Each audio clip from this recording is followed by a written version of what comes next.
Welcome to Functional Philosophy, the show in which I, Charles Tew, explain and apply Ayn Rand's philosophy, Objectivism. If you'd like to ask me a question on Objectivism or its application, just go to charlestew.com/contact. And my last name is spelled T as in tango, E as in echo, and W as in whiskey. I'm very interested to hear your thoughts on addiction. I had a large part of my life derailed by it. I was interested to learn about Rucka's experience with it, and I vaguely recall Peikoff putting forth a theory about why people are turning to drugs, and more generally getting wrapped up in addiction. I think he was referring specifically to young people. Okay, so this is just a question about my thoughts on addiction. Well, as for Peikoff's theory, I don't remember exactly what he said. I imagine it was in line with what Ayn Rand said. And I believe Ayn Rand said, this will be close to verbatim, I think she said, happy people don't smoke dope, or something like that. In any case, she said something close to that, and that's true. Of course, people are turning more to drugs today as it becomes more difficult to be happy given the growth of the state, and as people are inculcated with ideas that make them unhappy even if they succeed. There are any number of people who have done what they should do existentially and yet are unhappy because they think that that's immoral. So you have to have mind and body here. Now, of course, drugs make you feel good. Alcohol makes you feel good. These things are substitutes for the happiness you should be getting by living a good, rational life. So there's no mystery about why people are turning to drugs, although I'm sure it's a mystery to people like Trump and his cabinet who are obsessed with the opioid crisis. And of course, they're going to use stupid, irrational government influence in order to try to combat this, when in fact, all that will do is make it worse because, in fact, that is a large part of the cause in the first place. People are unable to be happy by living productive lives because of the government, and so they turn to substances as a substitute. Anyway, in terms of addiction as a concept, I regard addiction as the state of requiring a substance in order to function normally when that substance is not required for your life. That's just off the cuff. There's probably a much better way to formulate that, but so cigarettes are not an addiction. You are not addicted to cigarettes. You like cigarettes. Games are not addictive. You are not addicted to playing a game. You like to play it.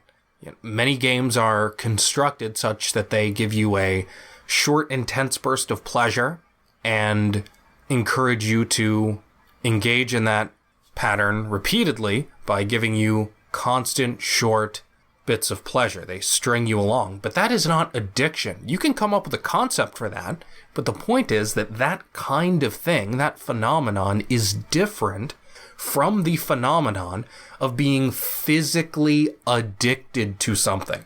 Being addicted means I have now made this thing, this unnecessary thing, this thing that is not necessary for my life, part of my life. I have integrated it so strongly that if I stop, it will cause physical harm to me. You can be addicted to heroin. If you stop doing it, it causes physical problems. You are not addicted to cigarettes. You are not addicted to food. You're certainly not addicted to oil or breathing or anything that is actually required for human life. Addiction is when you do something you shouldn't do, and it becomes integrated so strongly that there are physiological effects to stopping. That is what addiction is. Now fine, if you want to talk loosely and call a game addictive, fine. But what's important is that you don't make the mistake of treating that as a deterministic or mechanistic physiological thing. It's not. There is a difference. There is a difference between taking a drug that will cause you to have spasms if you stop and really liking to play Pokemon and then if you stop that, nothing crazy will happen. Those are two different things. So, yeah, you can call it loosely addictive to play these games that just encourage you to keep going, but that is not the same thing as doing something that will cause you physical harm if you stop. Again, concepts are about categorizing things according to similarities and differences. This is an objective question. Do these things go together? You don't form concepts by, this is what's in the dictionary, or this is what Ayn Rand said. You say, do these things go together? If there are important differences, you don't put them together. And the effect of putting gaming and food and everything else under the category of addiction is the same effect you get when you call alcoholism a disease, or any of these things a disease. It's to make it physical in a way that it isn't. It's to take it outside of the realm of volition, which is the whole point of calling all of these things addiction. It's a way of saying, well, it's not you. It's a disease. It's not something you can choose to stop. It's something out of your control. You have no control over it. This is a disease. It's a physical thing that you have no control over. It's like diabetes. Now you have control whether you eat a certain way, but once you don't have control over the physical, insulin and sugar in your body directly once it's in there. But smoking is not like that. Smoking is not the same thing as doing heroin. But the whole point of calling it an addiction is to treat it that way and to absolve people of responsibility. So that is why it is important to be strict about your definitions. And addiction is one of the most abused concepts out there. Now, addiction is contextual. There are drugs you can take that make you feel good, that you can take to the same degree and have the same physiological effects from taking them, and yet be addicted in one context and not in another, because addiction depends on the context of what's required for your life. Now, if we stopped using fossil fuels, there'd be some major problems. Billions of people would die. That does not mean we're addicted, because we need fossil fuels in order to live. It's the same thing as breathing. Now, you take something like morphine. Now, if you are using morphine every day, are you addicted or not? Well, depends on the context. If you are a healthy, normal person, and you are taking morphine instead of pursuing a career and achieving the values that would make you happy, then you are addicted, assuming morphine gives you some problem when you stop. I don't actually know. But if you have a disease or some kind of chronic pain you can't get away from, and you are using morphine to treat that, you are not addicted to morphine. Addiction depends on the context of the requirements for your life. If you are using drugs in order to circumvent the normal requirements to be happy or gain pleasure, then that is immoral. But if you are using drugs to combat pain that is undealable with in any other way, then that's fine. Context matters, not just the absolute amount of drugs you're taking or whether you're taking them at all. People might ask, well, what's the problem with taking drugs as a shortcut to happiness? Happiness is the goal, right? Or pleasure, at least, is good. So why not take drugs if they give you pleasure? Well, that's fine, so long as those drugs don't contradict the requirements of your life. And if you are taking those drugs to gain pleasure instead of taking those actions that are required for your survival in order to gain pleasure, then you are being immoral and you are actually limiting your maximum pleasure over time. You are actually not maximizing your pleasure and happiness. You see, nature has granted us, through natural selection, with the perfect objective connection between life and pleasure and happiness. Happiness is a reward for pursuing life, and there's no better way it could be. It doesn't make sense to put life against pleasure, because then every second you're pursuing pleasure is against pursuing life. Having these things be reciprocal is the ideal. That's the best way to be. So having happiness as a reward for pursuing life, which is itself a prerequisite for experiencing happiness, that's the best way for things to be. So if you take drugs to circumvent that relationship, to get pleasure, not as a reward for survival, but just to get it, well, then you're not going to experience pleasure for long, because you're getting pleasure as a reward for something other than pursuing your life.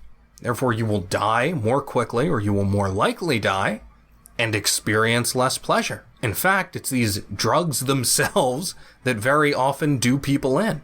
So that is what is wrong with drugs. What is wrong with drugs is when you take them instead of pursuing the values that are possible to you, and thereby limit the actual amount of pleasure you feel in your lifetime, or happiness you experience in your lifetime.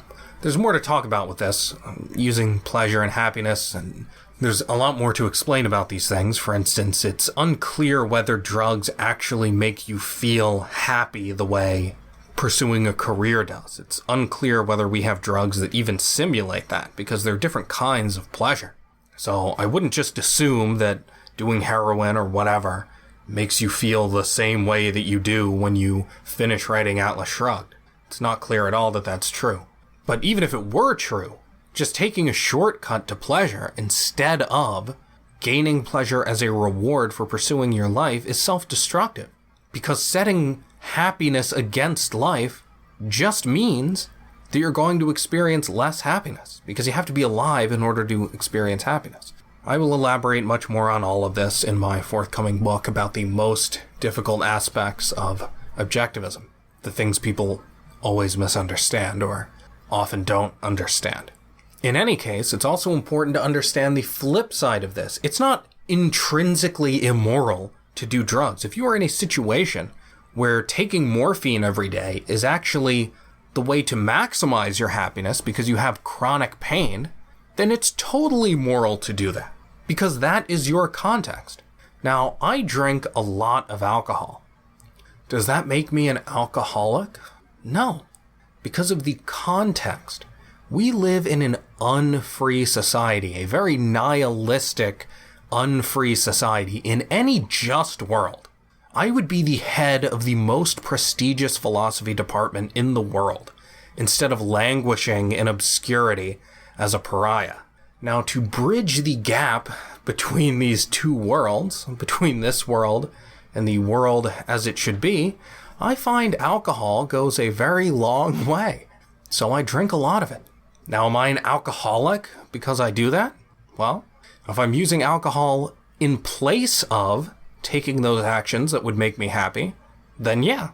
But if it's actually impossible for me to take certain actions, and alcohol gives me pleasure I can't actually gain through action because the government and all the evil people in the world are forcibly preventing me from taking those actions or being successful by taking them, then no, that's not alcoholism. Now, if you want a different perspective on this, you can go ask Rucka yourself. I'm sure Rucka disapproves of some of what I've said. He has more experience with serious addiction, as far as I can tell, than I have.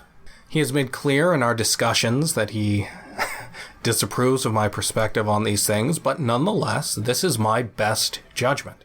We live in bad times in some serious ways, and substances can help you deal with those. Now, I remember talking to Rucka actually about amphetamines, and mentioning that my ex-girlfriend said that people should be on amphetamines all the time. And he was a little concerned about that. Now, I agree with that. In fact, you know, Ayn Rand was on amphetamines for, I think, 30 years, actually, I think. She wrote Atlas Shrugged on Benzedrine, I think.